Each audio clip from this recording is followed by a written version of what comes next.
കടത്തനാടിന്റെ പെൺവീര്യം പുതുതലമുറയും കൈമോശം വരുത്തിയിട്ടില്ല. കണ്ടാൽ ഈ പെൺകുട്ടിയോ എന്ന് അതിശയം തോന്നാം.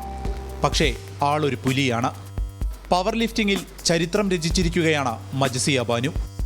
BDS പഠനം പൂർത്തിയാക്കി ഹൗസ് സർജൻസി ചെയ്യുന്ന മജസിയ 9 മാസമേ ആയിട്ടുള്ളൂ പവർ ലിഫ്റ്റിംഗിൽ പരിശീലനം ആരംഭിച്ചിട്ട്. അപ്പോഴേക്കും എടുത്തുയർത്തിയത് ഏഷ്യൻ പവർ ലിഫ്റ്റിംഗ് ചാമ്പ്യൻഷിപ്പിലെ വെള്ളി മെഡലാണ്.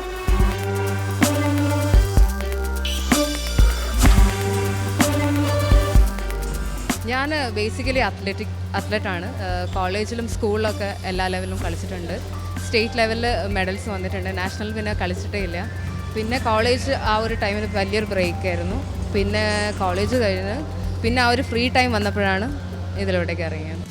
ടോട്ടൽ 372.5 കിലോ ഭാരമുയർത്തിയതാണ് ഏഷ്യൻ ചാമ്പ്യൻഷിപ്പിൽ 1ാം സ്ഥാനക്കാരിയുടെ നേട്ടം. മജസിയ ഉയർത്തിയത് ടോട്ടൽ 370 കിലോ. ചെറിയൊരു വ്യത്യാസത്തിലാണ് 1ാം സ്ഥാനം നഷ്ടമായത്. കുട്ടിക്കാലം മുതലേ ഭാരമുയർത്തുന്നതിൽ പ്രത്യേക താല്പര്യം കാണിച്ചിരുന്ന മജസിയ എത്തിപ്പെട്ടത് പക്ഷേ ബോക്സിംഗിലായിരുന്നു. അവിടുത്തെ പരിശീലകനാണ് കൈകൾക്ക് കൂടുതൽ ബലമുണ്ടെന്ന് തിരിച്ചറിയുകയും പവർ ലിഫ്റ്റിംഗിൻ പരിശീലനത്തിനായി പ്രോത്സാഹിപ്പിച്ചതും.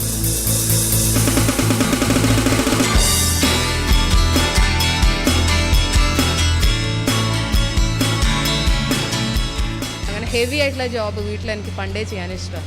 അപ്പോഴേ ഉമ്മ പറയും നിങ്ങൾക്ക് വല്ല വെയിറ്റ് ലിഫ്റ്റിംഗും ട്രൈ ചെയ്താൽ പോരെ. അപ്പോൾ ഇപ്പം ഞാൻ റൈറ്റായിട്ട് പറഞ്ഞ പോലെ. വീട്ടിൽ നിന്നും നല്ല പിന്തുണയുണ്ട്.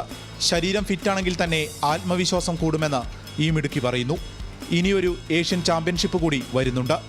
ലോക ചാമ്പ്യൻഷിപ്പ് അമേരിക്കയിൽ വെച്ചാണ് സെപ്റ്റംബറിൽ.